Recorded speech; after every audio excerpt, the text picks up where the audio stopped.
All right, my guest tonight wants to be the next Prime Minister of Australia. He's the member for Maribyrnong, the leader of the Labor opposition, and quite frankly, a terrible rapper. Would you please welcome Bill Shorten? Sorry, Bill. Hi, mate.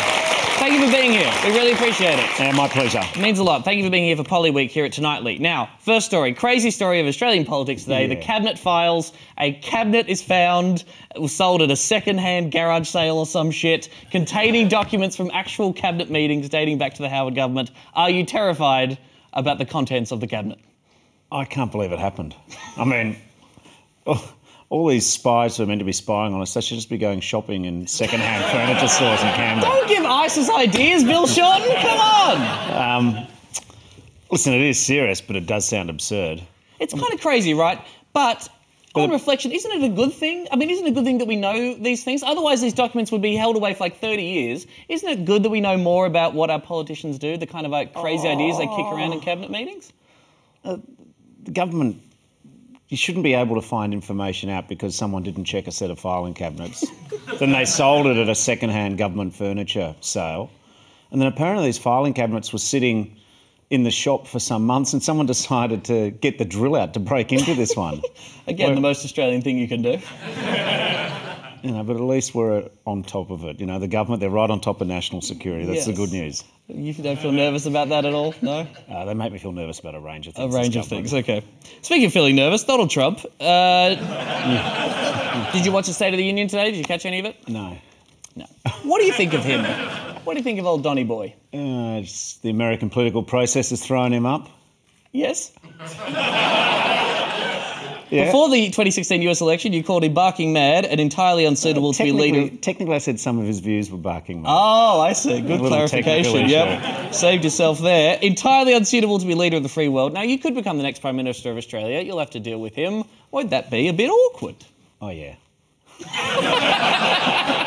But we'll get through it. OK. Listen, if I can work with Tony Abbott and I can work with Malcolm Turnbull and Barnaby Joyce, you know, we'll yes, you and Tony, famous friends. Does he make you feel scared about the state of the world, Donald Trump? He's only one person. So at the end of the day, the American system's got checks and balances. Very, very diplomatic. That's right.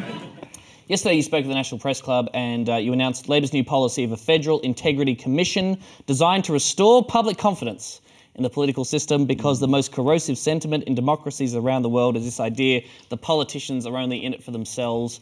Do you really think that this commission is going to stop people from thinking that? I think it's a down payment. No, I think that there's a lot that politics has to do in 2018 to restore people's faith. But one thing we can do is by setting up a Federal Integrity Commission, what we then do is we're saying to the people at large, most Australians who would want this, yeah, we're willing to subject ourselves to the same rules as other people. So it's a start. But I actually think if you really want to restore confidence in 2018, we've got to stop talking about ourselves and talk about the issues which affect families, workers, young people, old people. We've got to talk about the issues that affect Australians. And I think we can do better. So it's a start, though. Restoring faith is interesting to me because I'm going to play you something, and I'm sorry to do this to you, but it is honestly one of the first things I think of when I think about Bill Shorten. You are in no way the worst offender of this at all, but this clip to me sums up something about Australian politics. Let's have a look. I understand that the Prime Minister's addressed this in a press conference in Turkey in the last few hours. I haven't seen what she said, but let me say I support what it is that she said. Hang on, you haven't seen what she said? But I support what my Prime Minister said, so... Well, what's your view? Well, my view is what the Prime Minister's view is. You don't know what that is? Well, I'm sure she's right. I'm sure she's right. Now, it's funny now. You had a lot more hair there, great times. But that is why people hate politics right there, right? What do you think when you look back at that clip? Oh, I should have answered the question differently. Yeah. No question. Why didn't you? Because Julia Gillard was under a lot of attack and I thought, I'm not joining in. So sometimes in life, you just got to be loyal. You just got to back them. And at that stage, I thought, I wasn't sure what she'd said, so therefore I just thought, better that I back her and don't cause another point of controversy. But you know, having said that, I would now answer the question differently. Right. Also, I'm disturbed to see how young I look there. So you're dealing with a big issue, but I'm also looking at the other issue. Oh, my Lord. OK. So, in terms of faith and trust, and focus specifically on you and your leadership, you have been polling pretty well. Labor Party has been winning a lot of polls in two-party preferred. it still seems Australians seem to prefer Malcolm Turnbull over you when it comes to leadership. Why do you think that is? Well, let's see what happens at the next election. Okay. Well, we've got lots of good policies, and I've got no doubt that if Australians have a clear idea about what I stand for and what the Labor Party stands for at the next election, we'll do well. Okay. Yesterday, you were asked about Labor's position on the Adani Carmichael coal mine. Here's what you said at the National Press Club. You can't be serious about climate change and energy and sort of have a bet every which way. So we're certainly looking at the Adani matter very closely.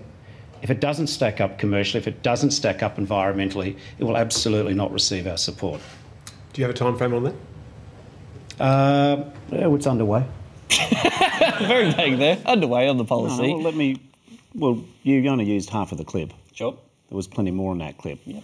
I said that I am concerned about the impact on the reef. I said the global thermal coal market isn't strong, so I'm not sure what the financial underpinnings of the deal are. I went on to say I'm concerned about other mining jobs, which this might undercut by flooding the market.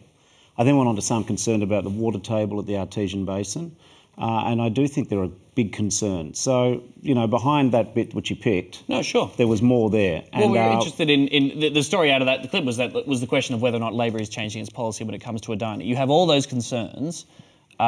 Is federal Labor going to oppose that mine? What else are you waiting for to allay your concerns? We're talking to all the groups. We're talking to the environmentalists. We're talking to the people who care about the reef. We're talking to tourism interests. The mine got approved 4 years ago. Why hasn't Labor sort of sorted out what they think about this already? Oh, no. Again, you know, like, we come on have a bit of a laugh and a chat, but let's set the record straight. We've said for the last 2 years that not a single dollar of taxpayer money should be used. So that's already our view. Not a single dollar of taxpayer money. Now, perhaps that's a bit complex to explain in a simple soundbite, so it doesn't get the coverage. But the Labor Party is the party of the environment. And what we will do is, as new information comes to light, we're prepared to toughen our position. Okay. So we know that if the coal from the mine will be burnt, it would emit 120 million tonnes of carbon annually. There's concerns, as you say, about dredging up the reef and the water extraction.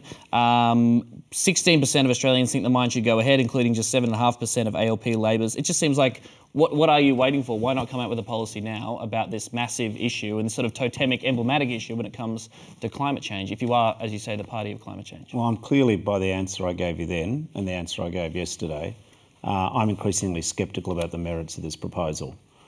But I'll make sure that when we make a decision that we've crossed every T and dotted every I. But I'm increasingly sceptical about this mine. I don't know if it'll ever go ahead anyway. The banks won't back it. What I also want to do is deal with the issue of jobs in North Queensland, because if this doesn't go ahead, I think you have to demonstrate you've got an alternative set of jobs which can provide opportunities for people there. So, yes, I share the scepticism which a lot of people in the community are exhibiting, but when we make a decision, we're potentially the government of Australia. So I don't just get to peel off a line. We've got to make sure that we can back it up, and that's what we're doing. Could you actually stop it? If Labor came out to oppose this mine, could you actually do something, or is it simply the absence of Labor support that will, in your words, or will it hasn't received all mine? its final approvals from the state and federal government, so they've still got some more hurdles to go through. It's not clear cut exactly how you would stop it, but this is a company who's, every time they've set a deadline for themselves, haven't achieved it. And at this stage, we don't even know where their finance is coming from. So I think it's a road for this mine to travel for it to actually start. Okay. Let's talk about housing. Very important to the people watching this show, young people across the country, and you've made it a priority as part of your party. Do you own any investment properties? No. Come on. Well, but isn't that a bit of the challenge of politics?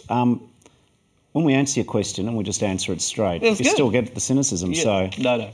So the answer's no. I believe you. Well, there was a list, right? The ABC posted an article about this, about the interest list of investment properties and such. And that list showed that 96% of federal MPs own property, 48% of them own investment properties. There are about 100,000 people becoming new home buyers every single year, but there are like 2 million Australians, well more than that, with investment properties. So isn't it kind of true that there isn't a great political incentive to make housing cheaper? Oh, well, we've already done that. At the last election, in fact, 18 months ago, we decided to go after an issue which for 30 years has been put in the too hard basket currently, and for the last 30 years. Taxpayer subsidies are used to support investors buying properties. I think that's just a waste of money, especially for existing properties. What it's doing is it means that first home buyers who pay their taxes are actually subsidising the investors to compete against them to further drive up housing prices. So we've said no to negative gearing. If you vote for Labor, we will remove this tax subsidy for people buying existing housing. The Treasury found that would have a relatively modest impact on property prices. For young people, property isn't modestly expensive, it is fucking expensive.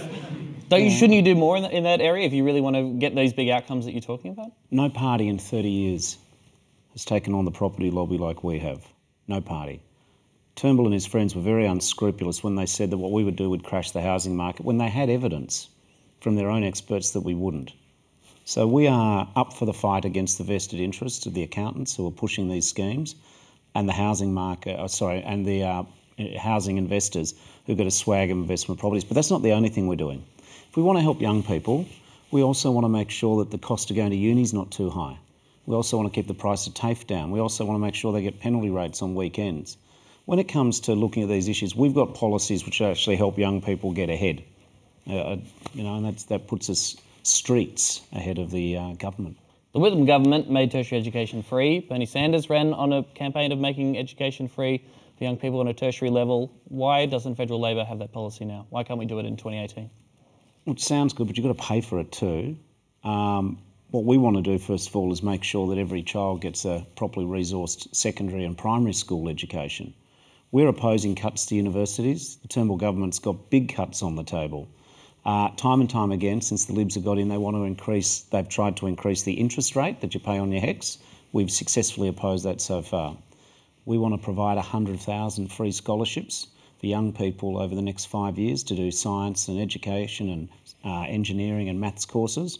So we've got some pretty good policies to help redress the balance for young people. Well, I'll tell you who'll be the judge of that, is our resident millennial here at Tonightly, okay? Every week we've asked our political guests to pitch their policies to our resident millennial, Lauren. She joins us now from her parents' house. Hello, Lauren. Hi, Tom. Are you just visiting your parents or what's going on? No, I live here. Please send help. Okay. No, Mum, I'm at work. All right. Very happy home life there. Okay, now, Bill, you have 30 seconds. Millennials only have a 30-second attention span. Talk down that camera there. Pitch to young Lauren there. Why? Young people should vote for Labor. Your time starts now.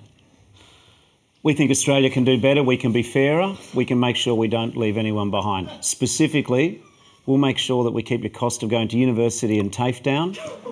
Start rapping again. Come on, dab or something. We'll make sure that you've got a chance to compete in the housing market. We'll restore your penalty rates and we'll take real action on climate change. And if you don't like any of that, we'll make avocado tax deductible. Holy shit! And 20 more seconds. Time's up. All right, Lauren, what do you reckon of that? Bill, can I just have a house, please? Okay. Well, you tried, Bill Shorten. Bill Shorten, everybody. Thank you for being here, sir.